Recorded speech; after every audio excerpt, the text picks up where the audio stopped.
好，各位同学，大家好。好，来，我们来看一下，国语数学这个质因数的部分跟这个标准分解式哦。后面就要看最大公因数跟最小公倍数。这个地方呢，其实我们国小都稍微有提到，所以一般同学对这个地方可能都会觉得蛮熟悉的，不会很陌生。哦，所以这个地方对同学来说学起来应该是蛮轻松的，只是呢它的题型变化会比较多哦，所以这个单元呢，我建议同学可能要着重在题目的练习，好不好？它的理论，它的基本概念应该在国小同学就有建立好了，所以它的理论跟它的基本概念应该不是那么的难可能是在它的题目可能跟国小就会差比较多一点。好，来有机会我们再来带题目哈。我这个地方还是跟同学稍微重点整理复习一下，好不好？好，来第一个讲质因数之前，我们要先看什么叫做质数。质数呢，在我们数学上它的定义是这样子的哈。来，质数一定要比1大，而且要是整数，所以质数一定要是比1大的整数，可以吗？可以哦。所以你不要跟我讲什么负1、负2、负3、负4那个东西哈。它一定要是比1大的整数，你也不要说什么1.8、2.9那个东西哈，好不好？一定要是比1大的整数，可以吗？再来，除了1跟自己以外，没有其他的因数，这一种数我们称它叫做质数，可以吗？我后面就不写了哈。比1大的整数，除了1跟自己以外，没有其他的因数，这一种数我们称为质数。所以1呢，1就不是质数了哈，好不好？要比1大，所以最小的质数一定是2，而且2是唯一质数当中唯一的偶数，可以哈？而老师为什么？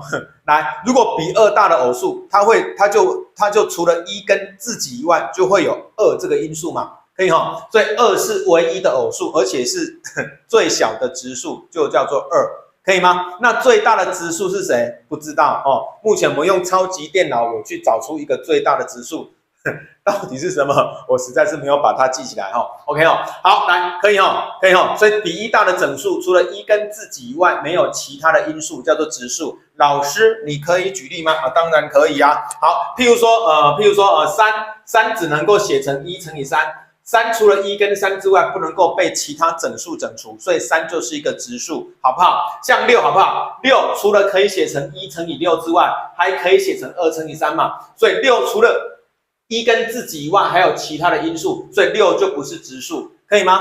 以此类推，好不好？好不好？所以呢，你要熟悉质数，100以内的质数有25个，你倒不一定要把25个记起来。但是呢，常用的前面这几个，你要把它跟念唐诗一样把它念熟。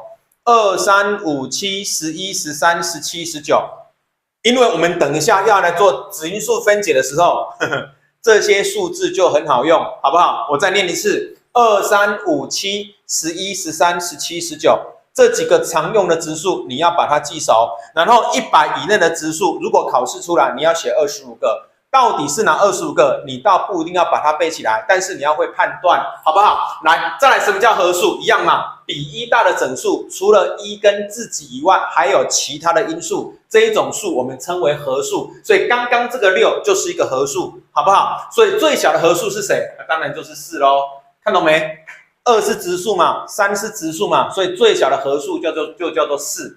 好不好？好不好？这个我就不写哦，我就念给你听就好了哈，好不好？可以吗？可以哈。好，再来我们看一下什么叫做质因数。来，记住哦，质因数嘛，所以要同时符合2个条件，这个数是质数，而且它也是某一个人的因数，我们就叫做质因数。来，我们一样举6好不好？6的因数有谁？有1，有6，有2，有3，可以吗？其中2跟3是质数，所以2跟3称为6的质因数。这样了解吗？了解吗？来，等一下我们再来看一下质因数要怎么找。